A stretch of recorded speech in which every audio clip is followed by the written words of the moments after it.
Hi friends, welcome back to another episode of Generation Tech. My name is Alan. Today's episode is going to have some minor spoilers from Chapter 12 of The Mandalorian.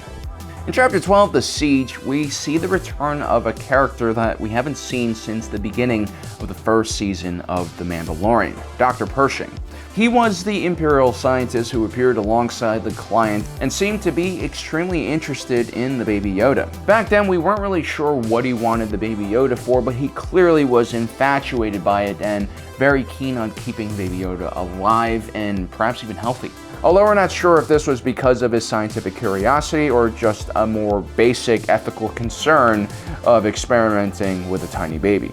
Now, there was a lot of speculation at the time about his true job because on the shoulder of his tunic was an emblem that was worn by Kaminoan scientists working for the Republic. As we all know, these Kaminoans were famous for producing the clone army, and therefore people thought Dr. Pershing was also involved in cloning and that perhaps Baby Yoda might be a clone or a strand cast himself. But now we found out more information on why Dr. Pershing wanted Baby Yoda. He's actually using Baby Yoda's blood to basically supplement and create a new type of clone soldier. It's maybe these soldiers we see Moff Gideon standing in front of at the end of the episode. Now apparently Dr. Pershing needs a type of blood that has a very high M count. We all know that M count most likely stands for Midichlorians. These are very important organisms found in every organic being's body in Star Wars. The higher an individual's midichlorian count is, the easier it is for them to control and access the Force because the midichlorian serves as a conduit between the person and the Force. So what exactly is going on here? Why is this Imperial scientist taking blood from Baby Yoda and then injecting it into strand casts? Well, first let's remember that this series is being helmed not only by Jon Favreau, but also Dave Filoni, perhaps one of the biggest Star Wars nerds actually creating Star Wars content. This man is a protege of George Lucas, and he's also the creator of the Clone Wars and Rebels cartoon. He's kind of known as an individual who doesn't stray too outside of the existing lore, whether it's Legends or canon. If you watch Dave Filoni's stuff, he's constantly paying homage to old school Star Wars, whether it's taking Ralph McQuarrie's original artwork and adapting it to his new show, or digging up Legends material and reintroducing it to Star Wars fans from the canon era. So what we're seeing Dr. Pershing do here could be another one of these rebirths of old Legends lore. In the last scene in the episode with Moff Gideon on the cruiser, we see him stand in front of several armored figures.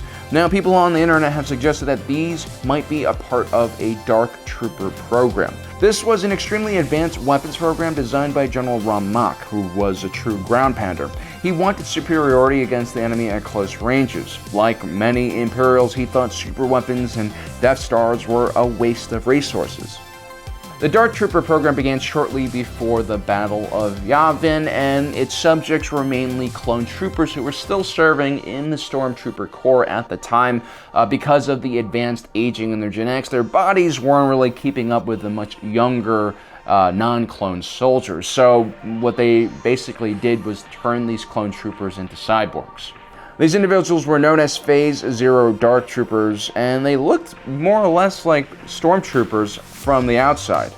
But beneath the armor hid a gruesome secret. 70% of their body was now replaced with either cybernetic limbs like the ones Darth Vader had, or other kind of like machines or sensors. It's really kind of dark. But again, this did successfully offset the advanced aging that most clone veterans were experiencing, but the process was so dehumanizing that it wasn't uncommon for clones to commit suicide during the process. Now, Phase 1 of the project will be the next step in development and remove the organic element completely.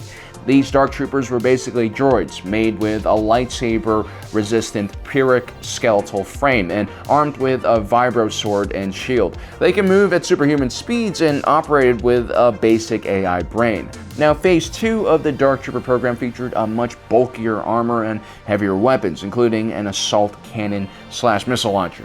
These droids were also equipped with jump packs. Finally, we have Phase 3 Dark Troopers, which was the last and most powerful design in the series. Phase 3 was designed to not only be a droid, but also a wearable exoskeleton, potentially used as a replacement for the standard Stormtrooper armor.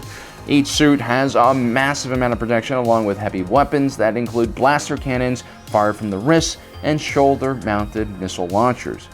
So based on a quick glimpse of the armor in The Mandalorian, people have determined that the Dark Troopers are going to return.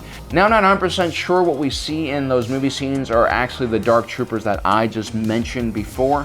There's also the whole issue of Baby Yoda and using his blood on Strandcast. The Dark Troopers that I mentioned before did not have Force sensitivity. It is possible, however, that the Dark Troopers in the TV show refer to a different type of Dark Trooper that comes from the Dark Empire period, which is another segment of Legends lore. I know there's a lot of layers and layers. It's kind of a confusing part of Star Wars history. You see, the Dark Empire was the first time Star Wars had this idea of bringing Emperor Palpatine back to life. He basically possesses a clone body. This is why a lot of people were kind of pissed off when they did the same thing in Rise of Skywalker. It was kind of meh. The Dark Empire had a special group of Dark Troopers who were just elite stormtroopers that were empowered with the dark side of the Force. They didn't wear the massive black armor that we see in Moff Gideon's ship, but this was one of the earlier attempts to imbue Force powers into non-Force sensitives. Which honestly is a whole nother question in itself, because we know, historically speaking, it's very hard to basically take Force powers from another person's blood and put it into another living being. It just never really happens successfully, it seems. At first, we have to think, is Baby Yoda's blood even compatible with other species like humans? It's only then we can think about the possibility of transferring midichlorians to another person through blood. So what examples do we have in the past of this kind of procedure being performed? Well, we have General Grievous when he was still an organic being, before he suffered that terrible accident that would turn him into a cyborg. You see, at the time, Separatist leader Count Dooku tried to infuse the blood of dead Jedi Sifo Dyas into Grievous, but the transfusion failed to produce Force sensitivity in the Kalish warrior. Then we have the extensive research done by Darth Plagueis into the Force and the Midichlorians and the relationship they had with life. From what we can tell, Midichlorians have a mind of their own, and they generally cannot be forced to do things that are unnatural unless an individual is extremely powerful. You see, when a person dies, the midichlorians desert their bodies, and when midichlorians are transferred to another body, they typically also will desert that body.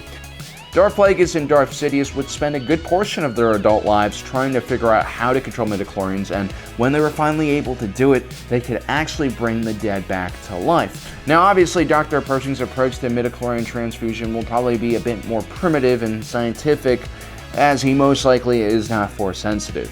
It will be interesting to see what the Empire is actually trying to do with the Baby Yoda. Are they trying to create these new Force-sensitive stormtroopers? I believe that is the path they will go in.